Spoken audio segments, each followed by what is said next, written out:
Good evening and welcome to another installment of Oh What a Show. I'm your host, Paul Valley. With me as always from Utah Street Report and Give That Fan a Podcast, he is Ryan Blake. And from the Sideline Sports Network, he is Jon Shearer. Gentlemen, good evening to you. How are you tonight? Well, my Lightning are in the playoffs and they're not down 3-0. Well, Colorado just scored. It's 1-0. So, I could be better, but I'm excited to be back on the show. I never would have guessed you were a Lightning fan. That's such a weird combination. It's kind of a long story. We don't need to get into it here, but I'll tell you after the show. All right. Well, he likes the Tampa Bay Lightning. Thank God he doesn't like the Tampa Bay Rays. And apparently the Orioles don't like the Tampa Bay Rays either. Or maybe they do like them. They've won back-to-back series against the Rays, pulling out the victory yesterday 2-1 despite only 4 hits. Thanks in part to some great defense, specifically from Rougned Odor, to keep that game a 2-1 ball game. All 3 games in this series, guys, were one-run ball games. They win on Friday night 1-0. They lose a heartbreaker on Saturday 7-6 after coming back from a 6-2 deficit. And then they win yesterday 2-1. The Orioles are 6-5 in their last 11 games, 24-24 in their last 48 games. Guys, that's a 500 record over more than a quarter of the season, which is nice. It is the Orioles' 30th win in just their 68th game, which is still a sub-500 record. But when you think about the fact that it took them 92 games last year and 96 games in 2019 to get to their 30th win, I'd say it's a hell of a good bit of progress there. Orioles, back-to-back series wins, as I mentioned, against the Tampa Bay Rays after going 1-18 against them last year. They are now 11-9. I'm sorry. They are 11-10 against Boston, Toronto, and Tampa Bay, and unfortunately 4-9 against the New York Yankees. But hey, they've got 15 wins to 21 losses 15 wins to 19 losses against the American League East after going 20-56 last year. How do we feel about that victory over the Rays yesterday and the series victory as a whole? Well, first of all, Paul, that was another beautiful segue. Yeah, it going was. from Tampa Bay Lightning to Tampa Bay Rays. Well done on that front again. Yeah, I mean, you said it. It's a significant improvement over the past couple of years. It's no secret that the Rays have been a thorn in our side the last few seasons. In games at Camden Yards against the Rays, or series at Camden Yards, I should say, against the Rays, from 2019 through 2021, the Orioles won a grand total of one of those series. And so far, they are 2-0 in their home series against Tampa Bay in 2022. So a significant improvement specifically against that team. But it's nice to see them hanging by a thread in the AL East, even if it's not quite where we want to be just yet. It's definitely an improvement. Yeah, I mean, there's a lot to unpack with everything that Paul said. First of all, to have that kind of record, being the Orioles with a $29 million payroll, what everybody else, what the Yankees have and the Red Sox have in their payrolls, and what the Blue Jays have with their roster, their young roster. I mean, for the Orioles to be able to compete, they won a series against the Yankees. They won a series against Boston. Won 2 series against Tampa. They split with Toronto. They went to Toronto and split with them. So, all of these things with a team that, let's face it, when we did our first show this year, we talked about how bad the pitching was last year. We talked about how bad the pitching was going to be this year. We were hoping that the offense could carry them because there were spurts last year where they just couldn't get it done. And then whenever you're talking about the series against the Rays, Paul, it drives me nuts how the Orioles can do this where you can score just 1 run but give up 0, which is great. We won, but you can only score 1 run. But then the next night, you can score 6 runs, but you give up 7. Then the next day, you only score 2, but you only give up 1. I'm happy we won the series, but I want the offense and the pitching to click at the same exact time. Right. So you can score 6 runs and give up just 1, and it's a lot easier. But I'm not complaining. I wish it would click all at the same time because I see what the Orioles are doing, and they're this close to being able to truly break through. Because there's so many series that I've seen where they're close to beating Toronto 3 out of 4. They're close to beating the Rays all 3 games in that series. These are series where the Orioles are this close to really, they're almost there back to 500. And I'm waiting for them to just go on a hot streak. They haven't done it yet, but I know that they're capable because, like you've said many times, Paul, this is a completely different team than we've seen in years past. I've thought about this today. whenever this, like in years past, when this team gets down, I know it's not the same collection of guys, but when they get down 5-0 in the first inning, like it's over, like game's over, Right. they're done. And I've said this many times, but they're never out of a game. They have a big third inning. I'm trying to say big third inning, 6 runs, and boom, that's the game right there. Or like they're down big and they just scratch and claw their way back, and in the 8th inning they tie it up. Like something different about this team. They're fighting against the AL East. They're beating teams in the AL East. Like the Orioles are coming, and they only got $29 million on that payroll. When they start spending a little bit more money to upgrade, hopefully they don't trade away, Lopez. Hopefully they don't trade away like some of those guys that I frankly don't want them to get rid of. I've loved what they've done. I know I'm rambling on, but there's so much to unpack with how the Orioles have been playing.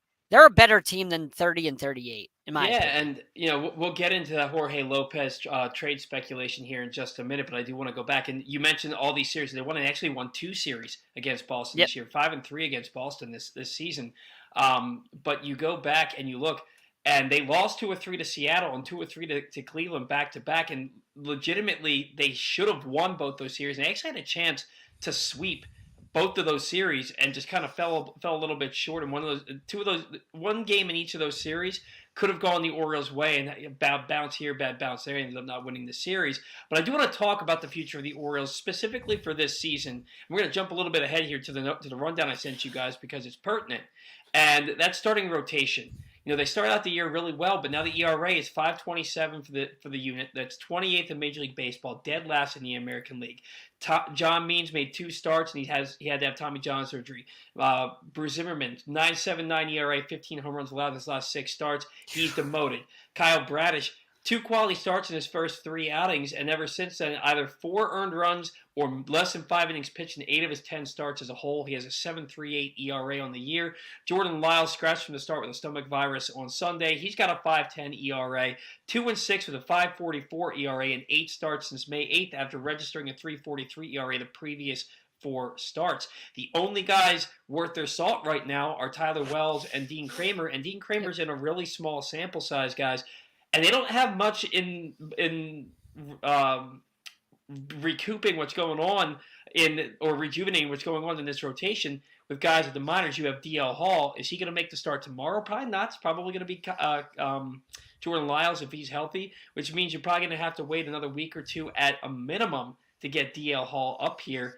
And after him, the cupboard, as Dan Connolly said, is really, really bare for the starting rotation. Somebody asked me yesterday, they said, "Hey, Paul, what's your over-under on 72.5 wins for the Orioles?" And I said, unfortunately, I got to take the under because we're only in June and this rotation is falling apart and they have nothing to help them the rest of this year.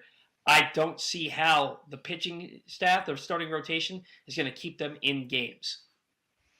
Yeah, my heart wants to say that they're just in a rough stretch with the rotation, but my brain is telling me that they were not overperforming at the beginning of the season. They're frankly just not, for lack of a better term, they're just not that good. Mm-hmm. Jordan Lyles, you said at the beginning of the season, Paul, you expect about 2 good starts and 1 bad from Lyles, and he was on that path for the first couple weeks of the season, and then it's just been a rough stretch lately. Bruce Zimmerman just doesn't have a big league fastball, and his secondary stuff isn't good enough to strike guys out, to put people away at a consistent clip.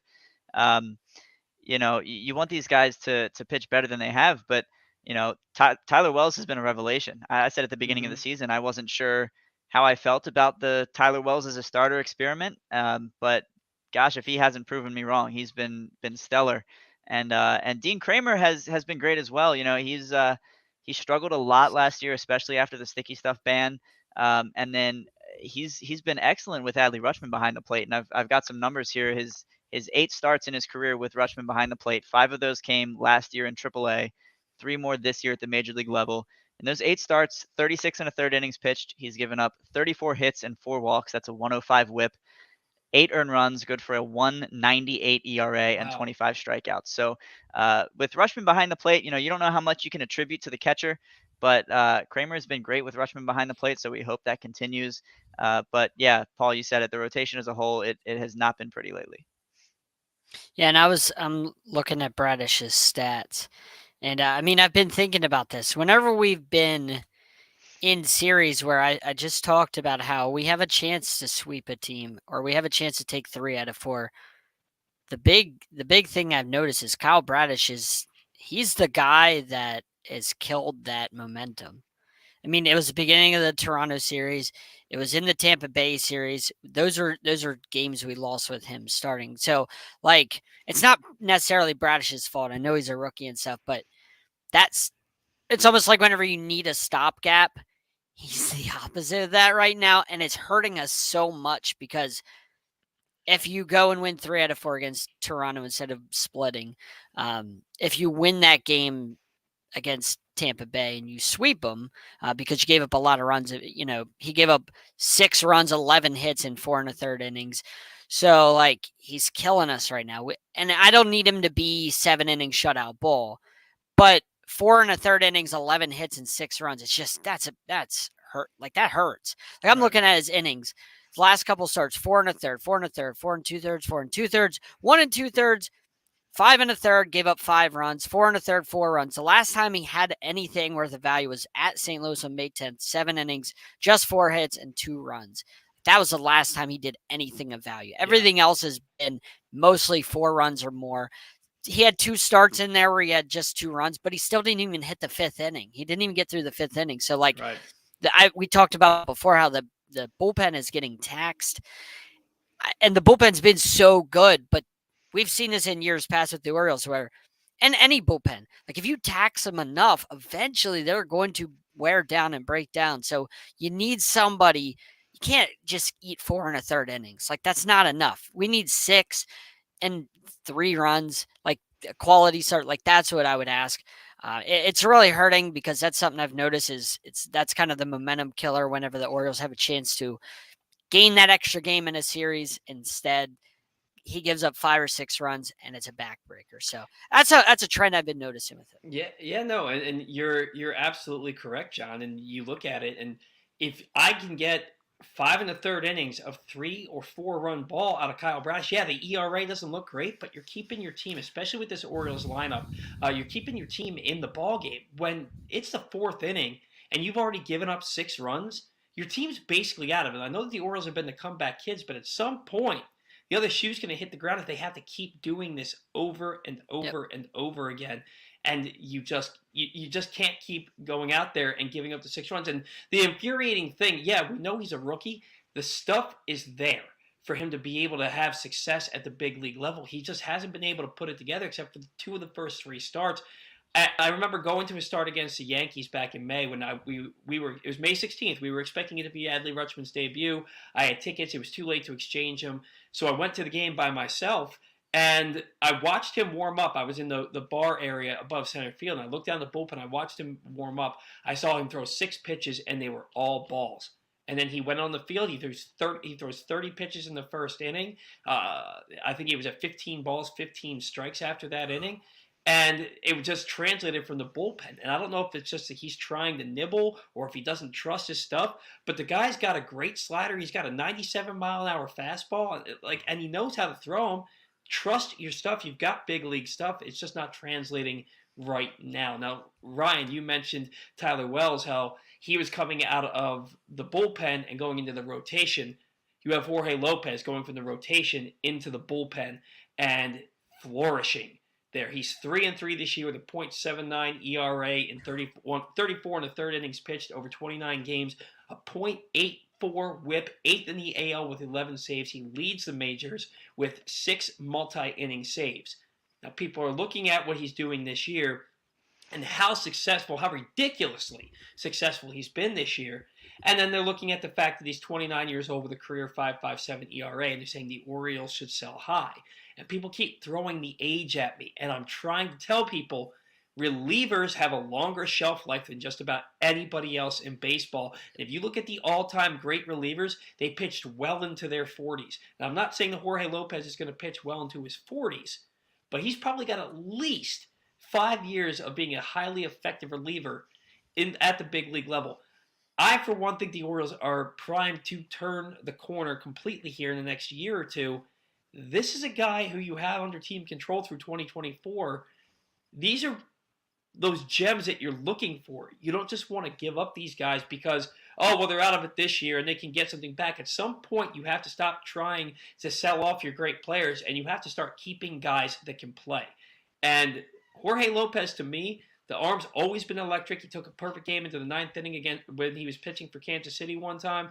The stuff is there. The arm's electric, and it seems like he's figured it out in this role. How do you guys feel about the trade speculation, mainly from the fans, saying that they would like to see him traded when he's at his highest value? I kind of have mixed feelings about it. Paul, you kind of said what I was planning on saying. It's that, I don't necessarily think it would be a mistake to trade Lopez. I think you could get a good return for him at this point. However, I'm not exactly calling for it either. I think when it's time to compete, when it's time to go out and win baseball games, you need a Jorge Lopez in your bullpen. Mm-hmm. And when you have one, you don't want to get rid of it unless you're going to get a massive return back. I have no idea what a trade market for Jorge Lopez would look like at this point. He doesn't have a great track record of success, like you stated, although he's always has had the good stuff. But a lot of dominant relief pitchers are late bloomers. Sorry, my cat. A lot of really good relief pitchers burst upon the scene a little late, whether they're failed starters or just guys who didn't quite figure it out, had control issues they needed to hone in on. But Lopez is a guy you need in that bullpen. The Orioles traded before the season started. They traded Tanner Scott and Cole Sulser to the Marlins. Those guys are expendable. A guy like Lopez, I'm not sure at this point that he is, especially with a team that is right on the brink of trying to actually hang on and compete for at least a wild card spot. And John, but before you comment, I do want to add to that. You don't have many other guys. You have a lot of guys who are having good seasons in your bullpen, but you don't have a lot of guys in your bullpen that you can necessarily trust in that situation. You look at CNL Perez, and yeah, the ERA is sparkling, but then you look at his whip, and it's over 1.5. He's putting on base runners every time he comes into an inning and wiggling out of it. Felix Bautista, yeah, he's got a lower walk rate right now than he ever did in any minor league season, but he can still be wild at times and have trouble finding the plate. You have Jorge Lopez who's going into these games and he's absolutely attacking hitters. He looks like he's the most unhittable pitcher in baseball right now, coming out of anybody's bullpen. I don't see why, unless you get a return like what the Red Sox got for Andrew Miller, where you're getting you're not getting an Andrew Miller type return at it. Well, I mean, they got a major league ready prospect who ended up being a legitimate starting pitcher for them. He wasn't phenomenal. Eduardo Rodriguez wasn't phenomenal, but he was good. He won 19 games one year, had an ERA about 3.8. If the Orioles can get a starter like that, then I say yes, deal him. But I don't know how many teams are willing to give that up these days. Right. And I mean, whenever the Yankees traded Andrew Miller, they got a haul for Andrew Miller whenever they had dealt him, we were dumb enough to let him go, and then he ended up being a Yankee at one point, and then they ended up getting a haul for Andrew Miller. Not that I'm bitter about that, but like looking at this guy, I think of Zach Britton. Zach Britton was I talked about this before. He was a failed starter. And then they were just trying things and it happened to work. Like that's the same thing with Lopez. I look at some of his innings. He really hasn't had a high amount of innings in his career. He's had 53, 34, 39, 38, 34 this year. Then he had 1 year 123 innings and 1 year 121. So he really like you guys said, he doesn't have that much wear and tear on the arm. Right. Like he hasn't pitched that many innings for a baseball player. So 29, it feels like he's a lot younger because there's not a whole lot of wear and tear on that arm. He's only had 2 seasons of hitting 100 innings. He's never hit 200, which, is a nice big mark for a pitcher. And his whip is just fantastic this year. So I don't think you should trade him. Like you said before, I'm of the same mindset rebuild's great, but at some point, you also have to keep the guys that they can't all be rookies. They can't all be 22-year-old guys. You need veterans. You need guys that are a little bit older. It's got to be a nice mix. Lopez seems to fit really nicely. He even mentioned the other day when somebody asked him about being the closer, and he's like, I'm not a closer. Like, I'm whatever the Orioles need me to be. I'm paraphrasing, but that's basically what he says. I'm whatever the Orioles need me to be because that's my Right. job is to be whatever they need. So, like, he is a team first guy. He's a guy that wants to just do whatever he can, and you want a guy like that. And it helps that he has like the Zach Britton type of, you know what I mean? The Zach Britton type of feel to him whenever he is so electric. And he's got that heavy 90, 95, 97, 98 mile per hour sinker, just like Zach Britton had, which at one point was rated the best pitch in all of Major League Baseball. Now, I'm not saying that that's what Jorge Lopez has, but man, does he look unhittable recently for this team, and he's been doing it all year. And look, the nice thing is the Orioles have a bullpen that's been successful this year, and that when they get leads late, they haven't lost a game yet this year where they led after 8 innings. And I think they're one of like 4 teams that can say that. And a lot of that has to do with this team being able to come back and they being able to get leads late. I think they score a ton of runs in the 6th inning this year. And at the forefront of that on their offense is Ryan Mountcastle. And Ryan Mountcastle last week, 4 doubles, 4 home runs, 9 RBIs. He went hitless yesterday, but he had a line out to left field that registered at 108.5 exit velocity off the bat.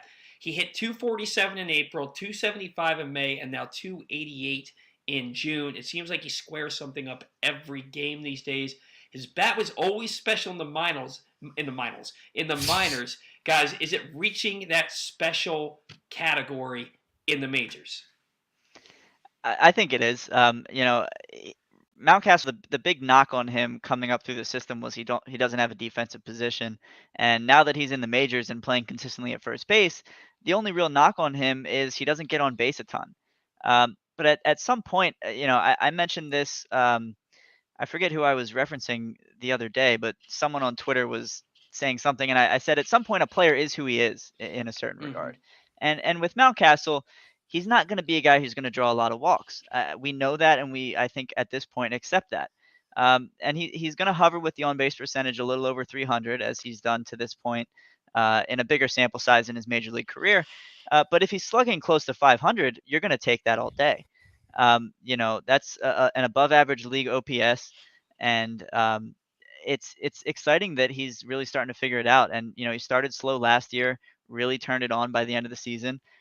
Not a great start this year either, but a little bit better. But he's hit the ground running, and he looks really, really good these last couple of days. Like you said, Paul, really high exit velocities, even if they're not turning into hits. We saw that with Mancini for the beginning of the year, and then his average started to creep up there where we wanted to see it. So yeah, Mountcastle is the kind of guy who, there's a learning curve when it comes to playing Major League Baseball. He hit that a couple years ago now. He has adjusted. He's not going to draw walks, but that's okay if he's going to hit home runs like the way he has.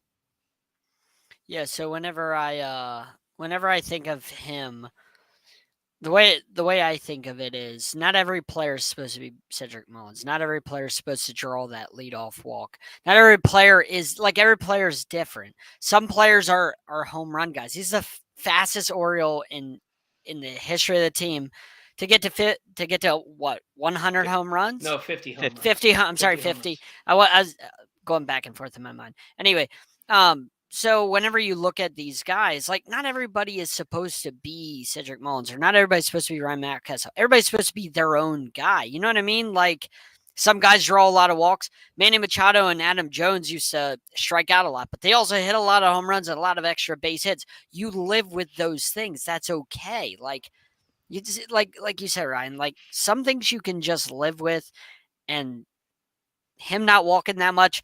His bat, right now he has the best bat in the lineup. Like it's the best bat, it's the hottest bat. So like you'll live with that. I have no problems with what he's been doing. Anybody that's complaining about Ryan Mountcastle not walking enough, go look at the extra base hits. Look at him carrying the team with the home runs and whatnot. Like I can't complain, not one bit. Now, let me ask you this question, guys, because Austin Hayes doesn't walk a lot. We just discussed Ryan Mountcastle doesn't walk a lot. Anthony Santander has walked more this year, but that number has really started to come down over the last 6 weeks. And Cedric Mullins, he's batting about 250, but his own base percentage is right around 306. Do you guys start to worry that not enough guys on this team can have a quality at bat and get on base in a big situation? I know Adley Rutschman looks like he takes a professional at bat every time up there. But other than him, you don't really have. And don't even get me started on Jorge Mateo. You don't really have guys that get on base at a high clip. Is that a problem moving forward? Yeah, it is. If one or two of those guys doesn't make some sort of adjustment, start making better swing decisions, Mullen stands out to me as a guy who could be walking a lot more than he is. Mm-hmm. I don't think he's had great decisions at the plate this season. But yeah, it has to be a concern, especially when we saw the trend at the beginning of the season where the Orioles are getting on base a ton and they can't drive anybody home with runners in scoring position. There have to be guys who can bridge the gap in that regard. So yeah, it's absolutely a concern if you have a lineup full of guys who, yeah, they might hit well, but can they work the count? Can they make the pitcher work a little bit? Can they draw a walk? Can they steal second base? The Orioles don't have a ton of those guys right now. So yeah, I think you need someone like that to put in the heart of the lineup when we keep talking about when it comes time to compete, but that time's coming quick. So you got to get somebody in there. First of all, your silhouette, I'm just paying attention to your silhouette right beside you. And I just love the Ryan Blake silhouette. It just looks like you set that up perfectly. I'm trying this little side lamp because I in the old shows, I had the light hitting the left side of my face and not my right. So I put this other lamp and now I've got this big old shadow. So I'm not complaining. Like, the offense has carried this team, dug them out of hole after dug them out of hole after hole after hole. Like I've said before, they're down 5-0 or 6-0 in the first inning, and somehow this team fights back. Most teams would be like, let's just call it a day, man. Like, let's just get through 9 innings and we'll just get them tomorrow. But nope. There's been, with this offense, it doesn't matter what they're down. It seems like they're never out of a game. Doesn't matter what inning. It feels like this team can just get hot and get 6 runs, even if it's like the 9th inning. It feels like that possibility, and that's a really good feeling. When we had Machado, Jones, Markakis, all them guys, we didn't, like, they struck out a ton. Chris Davis and all them struck out a ton, but we lived with that. We knew that they would strike out and not walk that much, and they weren't going to bunt guys over. Drove me crazy, but the results were almost always fantastic. Like, the offense was always producing. Yeah, they didn't really walk. They didn't steal any bases. That wasn't Buck Showalter's thing. But they hit a lot of home runs. They hit a lot of doubles, some triples here and there. And you knew that was the makeup of the offense. And that's kind of sort of the makeup of this offense is they're not going to bunt guys over. They're not going to play small ball.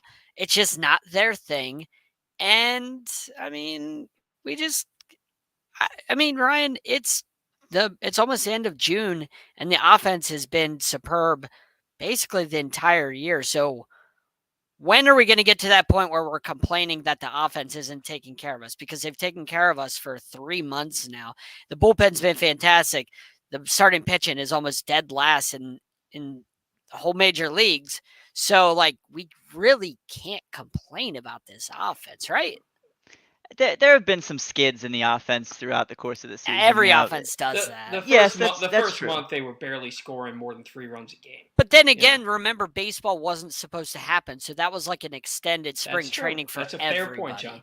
Yeah, you're right. And the league average OPS has been down pretty significantly this season. It's starting to catch back up to where we'd like it. But yeah, I hear you.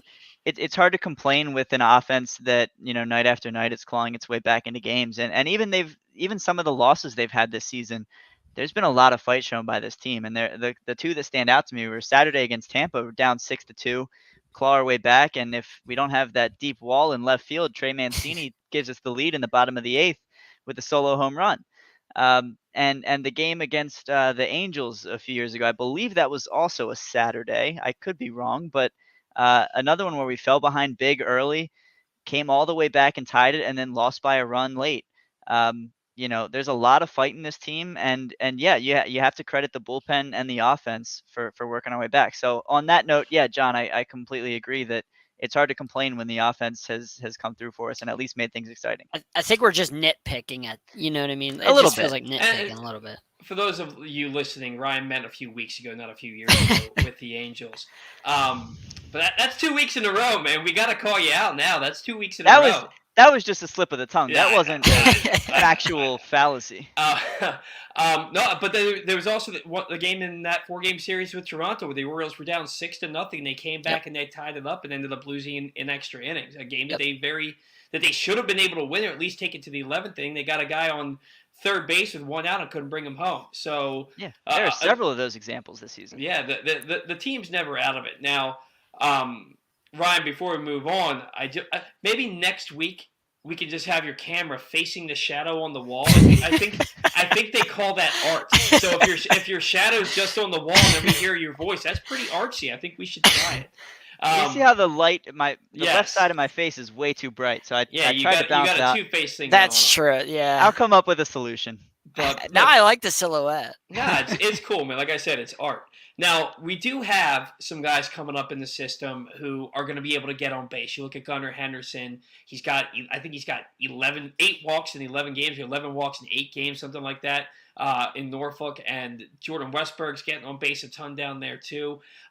And then I look at a guy like Heston Kjerstad in Delmarva. He has 7 games in his first taste of affiliated ball. He's got a hit in all but one of those games. He's 11 for 26, 3 doubles, 3 walks, 7 RBIs, got a 423 batting average, 3 multi-hit games, and back-to-back 3-hit games.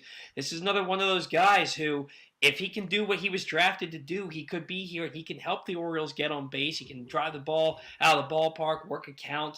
How quickly should we expect Heston Kjerstad after he's dominated low A to start? How quickly should we expect him to get to Aberdeen and then maybe even Bowie this year? I think we could see it this year. I think they're going to play it cautious with him, and rightfully so. You know, I don't really want to make a prediction on how quickly he'll climb the rankings, just because, you know, I wouldn't care if he went 0 for 25 in his first week back. I'm just so happy that he's back on the field. You can tell by his Instagram posts, he's having the time of his life. He's so happy to be back after a really long health battle. So I'm happy for the guy. I hope he climbs quickly. I don't think he will, just because I know the Orioles will be cautious. But maybe they want to bump him up to Aberdeen or Bowie pretty quickly and then keep him there for a while to see how he adjusts, get him used to some stiffer competition. But, you know, regardless of the numbers, which have been excellent in his first week back, I'm just happy to see him on the field. John. Yeah, I completely agree. I don't think it's anything where we should rush it after all of the injury problems. Remember, this guy was a really big prospect, and we can't forget that. We can't forget what he means to the organization or what he's supposed to mean. So it's not a guy we want to forget and just throw by the wayside. This was a big prospect. So it's not a guy I want to rush. Let him take his time. We have so many big prospects that are close to coming up. Don't need to rush this guy. Let him come along at his own pace. Everything else seems to be working out whenever it comes to our other prospects. Just whenever he's good and ready, I don't want to rush any of it. Well, yeah, and what I do like to see is that this is a guy who was number 2 overall pick in the draft. And then last year they took Colton Cowser, number 5 overall. These guys are big-time college hitters, and they hit Delmarva, which is a step down from what they were facing in college, and they're tearing the cover off the ball at low A, which is what they're supposed to be doing. And Heston Kjerstad, even though it's his first time playing affiliated, organized baseball in 2 years, he's tearing the cover off the ball, and he's looking like that guy that was drafted number 2 overall as the best left-handed bat in the country. So I'm excited to see him doing, like you said, Ryan, if he started 0 for 25, you're just happy to see him back on the field. But the fact that he started 11 for 26, he's doing what he probably would have been doing last year in his first full season. It's really nice to see. I still don't think we see him at the major league level until 2024 at the earliest, and by then he'll be 25 years old. But I do hope that he can get here and have himself a nice, solid career and live up to that number 2 overall pick potential that he showed to get picked that high. Now, gentlemen, before we close things out, do either of you have anything to add? I know, Ryan, you said you had some talking points that you wanted to hit. Go ahead, Ryan. No, I think we covered most of what I wanted to. I guess my final word is that the Tampa Bay Lightning have their first lead of the series. It's 2-1 after the first period. So let's hear it for the boys. Anyway, back to the Orioles. I want to know that maybe this is a long answer. Maybe we'll finish the answer next week. Are the Orioles buyers or sellers at the deadline? Oh, they're sellers. Are you sure? I mean, they're almost 500. what are you going to sell? Are you going to sell Lopez? Are you going to sell Mancini? Are you going to stay put? Are you going to buy a little bit of like they're in a really weird position right now because like you're close, but you don't want to give away prospects. So like, what do you do? So you're going to have to pass at least one of the other teams in your division just to have a shot at the playoffs because you can't have five teams. But you're not far from Boston. You're not far. You're like 6.5, I think. But you also have to remember, I think they're gonna trade Ruth Neto-Dor, and I think they're gonna trade Anthony Santander. If you would ask me a month ago, I would have thought Jordan Lyles, but now they need that somebody to help them get through the season in their rotation, and if he can be the guy to do that, I don't see them trading him. You can also just kind of stand pat, which is kind of more what I expect them to do, aside from maybe Santander, so they can get Kyle Stowers up here. You have to remember who Mike Elias is. And Mike Elias isn't a knee-jerk guy. Now, if the Orioles go 30-5 over their next 35 games, then they're probably going to be buyers at the deadline. But that's about what it's going to take for them to get into that mode. I think that Mike Elias has a plan. I think he knows where this team is, and I think he knows when he expects him to compete. And because I don't think he expects it this year, I don't see him, even if they're 500 at the deadline, I don't see him being a buyer. Maybe not a seller, more of a stand-pat situation. I think that's probably why he didn't go out and get like a Carlos Correa or anybody like that. Was, the payroll. You don't want the payroll to be high. You know what I mean? Like you want a guy like that, but at the same time, you don't want to spend like $300 million or anything crazy like that whenever you have all these other guys on really good deals and you're not really paying anybody anything because you're only paying $29 million in payroll. So keeping the payroll down, it's like, we missed out on Carlos Correa. And I saw your tweets, Ryan, about it, talking a little bit about that the other day is, you missed out on him, but then you found gems like Mateo, like went and helped win us that game against Toronto. So, I mean, you miss out on high priced guys, but then you find guys that you didn't even know existed. You find guys like Lopez. You may not have known it because you may have gone out and spent money on a closer or something. So, I just think it's interesting to ask that question. I do want to be clear that I was joking about not wanting Correa because of Mateo. I love Jorge Mateo. He's been a revelation on defense. He's looked awesome. But look, I like our guys. I'm taking Correa 10 times out of 10. But I agree with your point that you don't necessarily need to go out and spend $300 million just yet. Right.